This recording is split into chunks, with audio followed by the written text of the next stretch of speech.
Complete shutdown বা যে সর্বাত্মক অবরোধ কর্মসূচি সেটি কিন্তু আজকে সকাল থেকে এই কর্মসূচি পালিত হচ্ছে রাজধানী সহ সারা দেশে।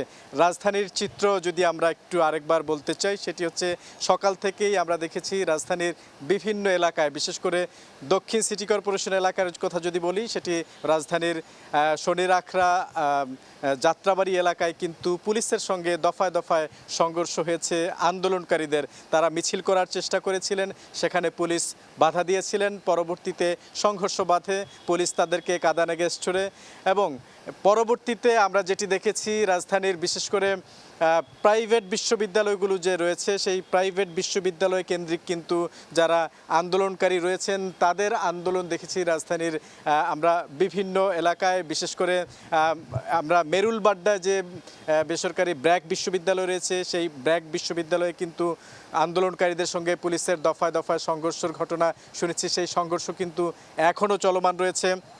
আমরা দেখেছি ঠিক এই বিশ্ববিদ্যালয়টির পাশেই আরেকটি বিশ্ববিদ্যালয় রয়েছে, কানাডিয়ান ইউনিভার্সিটি অফ বাংলাদেশ। সেই বিশ্ববিদ্যালয়ের ছাদে আটকা পড়েছিলেন পুলিশের 60 জন সদস্য এবং সেই পুলিশ সদস্যদের কিন্তু পরবর্তীতে পুলিশের এলিট ফোর্স র্যাবের সহায়তায়, র্যাবের যে হেলিকপ্টার রয়েছে সেই হেলিকপ্টারের সহায়তায় কিন্তু উদ্ধার করা হয়েছে। এই 60 জনের মধ্যে গুলশান বিভাগের উপ পুলিশ কমিশনার রিফাত রহমান শামীম ছিলেন। তিনি আমাদেরকে যেটি জানিয়েছেন যে এই আন্দোলনটি কোনোভাবেই শিক্ষার্থীদের নয়।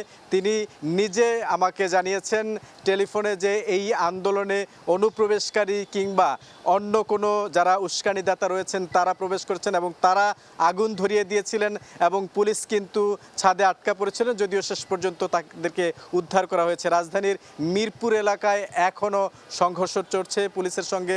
মিরপুর যে গোল চত্বর রয়েছে অর্থাৎ 10 নম্বর থেকে সনি সিনেমা হলের যে রাস্তাটি রয়েছে অর্থাৎ 2 নম্বর হয়ে 2 নম্বর থানার সামনে থেকে পুরো রাস্তাটি কিন্তু এই অবরোধকারী বলি আমরা আর আন্দোলনকারী তারা দখলে নেওয়ার চেষ্টা করেছেন পুলিশের সঙ্গে। এখনও তাদের সংঘর্ষ চলছে এবং সবচেয়ে বড় সংঘর্ষের ঘটনা রাজধানীতে উত্তরা এলাকায় আমরা দেখেছি। উত্তরা এলাকায় কিন্তু পুলিশ এবং র্যাবের সঙ্গে এই আন্দোলনকারীদের দফায় দফায় সংঘর্ষ এবং এখন পর্যন্ত কিন্তু সেই সংঘর্ষটি চলমান রয়েছে।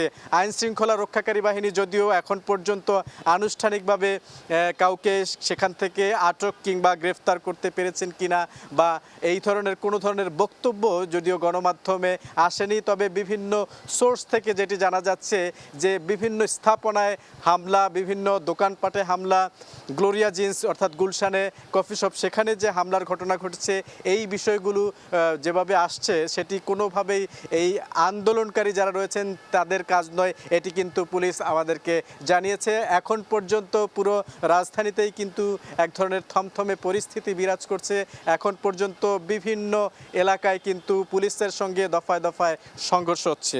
তো এখন পর্যন্ত এই ছিল ঢাকার সার্বিক চিত্র আমার কাছে।